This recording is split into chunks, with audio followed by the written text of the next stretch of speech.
Good day, my yoga students. Today we're going to be talking about creating your own personal yoga flow. It is the capstone to this class. You have completed the moon and the sun salutation, and now you're going to be using this coming Thursday and the next two Thursdays. Remember, if we were meeting in class, the class is on Tuesday, Wednesday, and Thursday, 7 to 7:50. So it's a 50-minute class. So the next three Thursdays, you're going to use that 50-minute time to come up and create your own personal yoga flow. So there's a few things that we need to talk about. As it says in your syllabi, you're going to at least have 8 to 12 different poses in your flow. So let's talk a little bit about what we mean by that.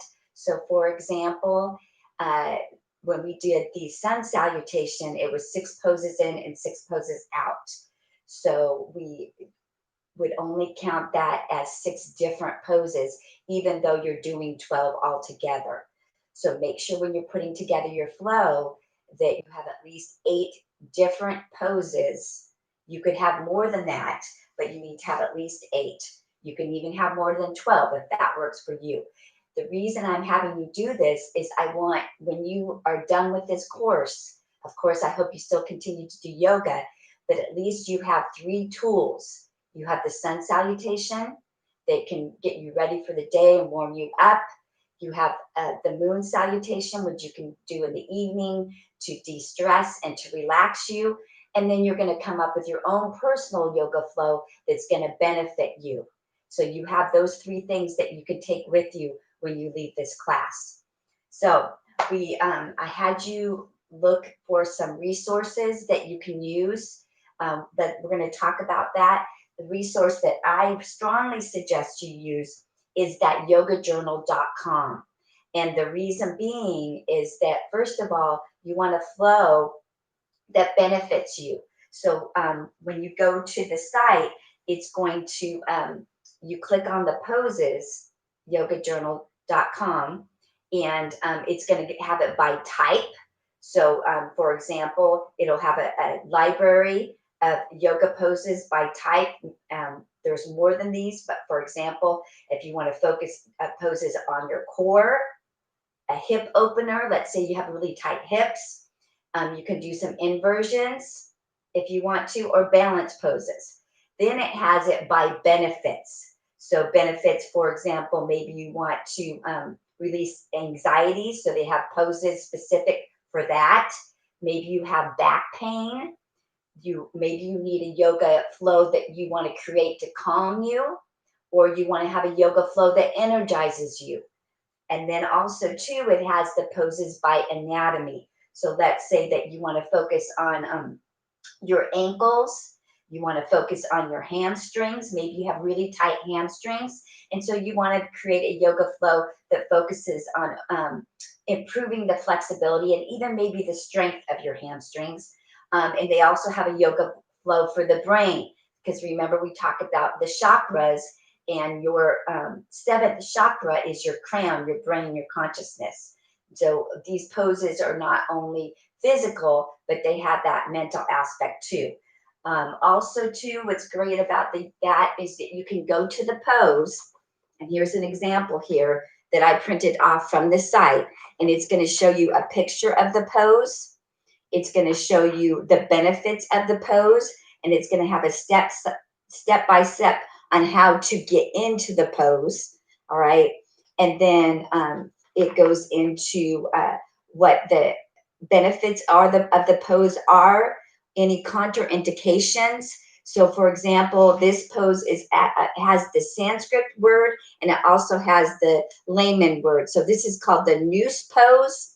And when we talk about contraindications, if somebody has low back pain, then this probably wouldn't be a pose for them. So you need to make sure that you look at that so that you're getting the benefits of the pose. For example, it says improve posture, stretches and strengthens the ankles because you're down in this really deep position. So looking into that, and then it also talks about variations, how you can vary the pose or modify it. and by using maybe some props for it. It also tells you what a follow-up pose is, which is really great because when you put together your 8 to 12 poses, I want them to be able to flow together. So for example, if let's say that you decide you want to do the tree pose, so you would go, one thing too is you want to balance the sides.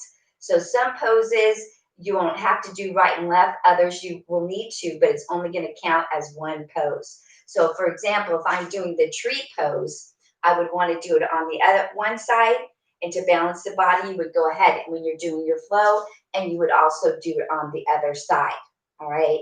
So we want it to flow, so you wouldn't go from the tree into corpse pose.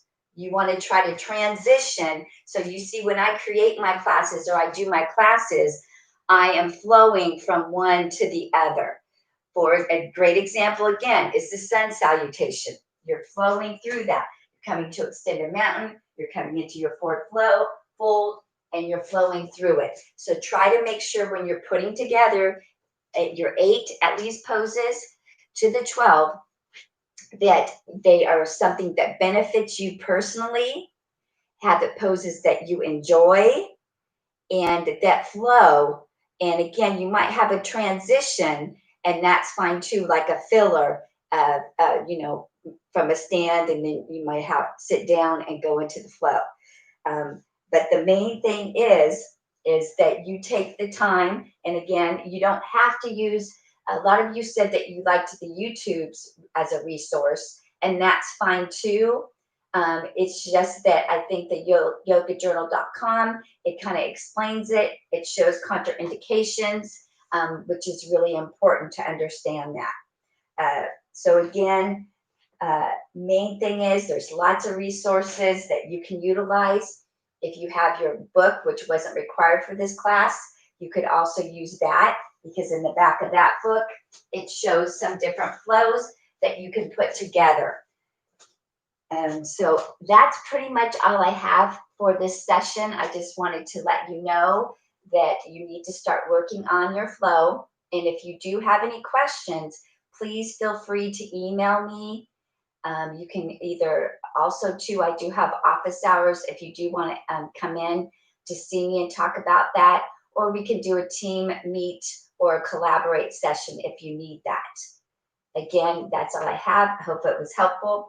A couple other tips that I wanted to go over was there are other resources. There's the yogapedia.com that you could use, and there's the tummy.com.